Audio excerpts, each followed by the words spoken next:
Hey everybody, this is Pete Wenzel and today I'm going to show you how to create a brick surface using a particle system in Blender. Creating the brick itself will not be part of this video. So if you are interested in this topic, check out my linked video.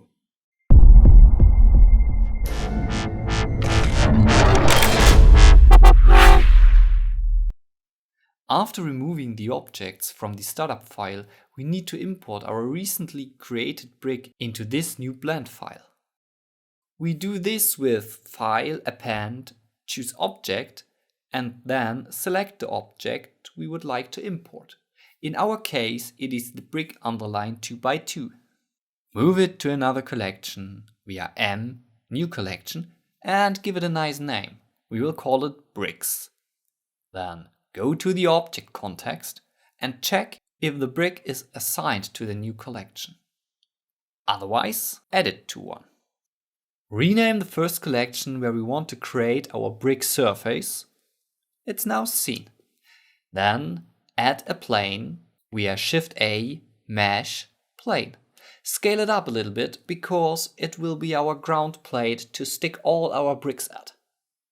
Go to Particle Settings and add a new Particle System slot. Change the particle type to hair and reduce the length to 1. In the Render tab, set Render as Collection and change the scaling to 1.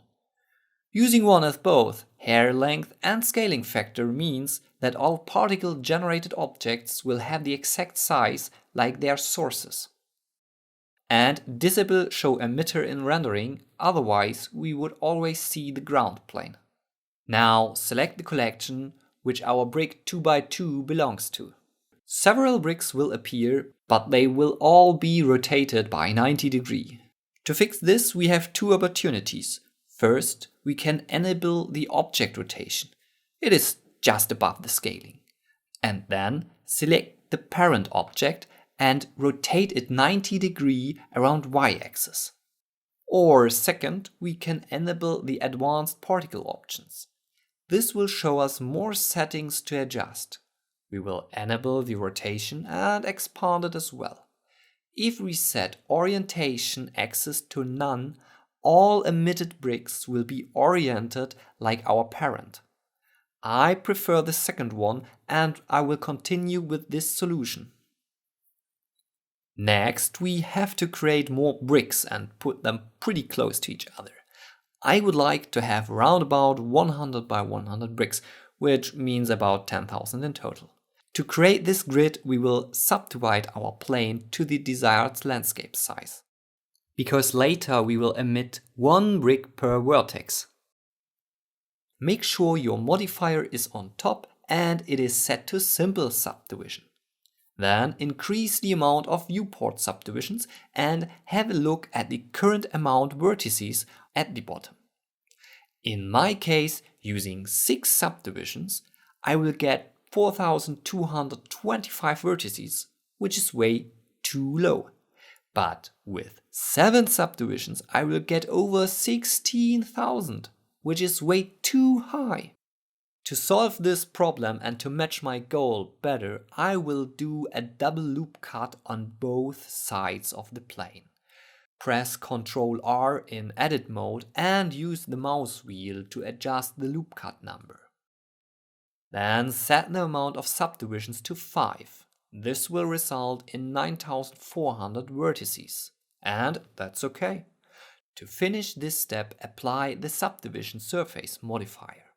If you like this video, share it with your friends, give me a thumb up and feel free to ask further questions in the comments below. If you don't want to miss any of my upcoming videos, make sure to subscribe to my channel. Go back to the particle system and expand the emission source settings.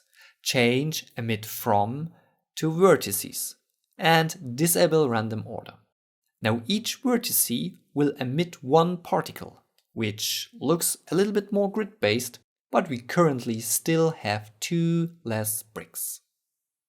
To solve this, we need to set the number of particles to the exact number of vertices.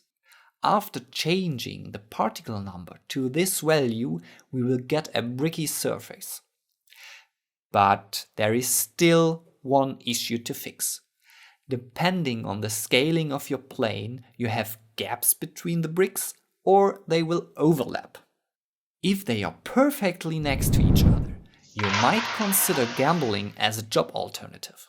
To get a seamless brick surface, we can either do some crazy calculations by considering the size of the 2x2 brick with the amount in rows and columns to set the right plane scaling, or we scale the plane via try and error, which is not as accurate but faster. So zoom in a little bit, change the view to wireframe and scale the plane up and down until there are no gaps and no overlapping.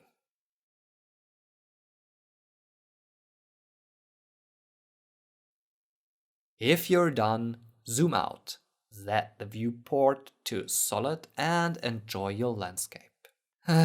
To be honest, it looks a little bit boring, but nevertheless we have a bricky surface. And that would be the end of this tutorial. In the next video I will show you how to turn this into a cool looking landscape. Now you have reached the end of this video, but this doesn't mean you have to talk to real people. You may be interested in my new video over there.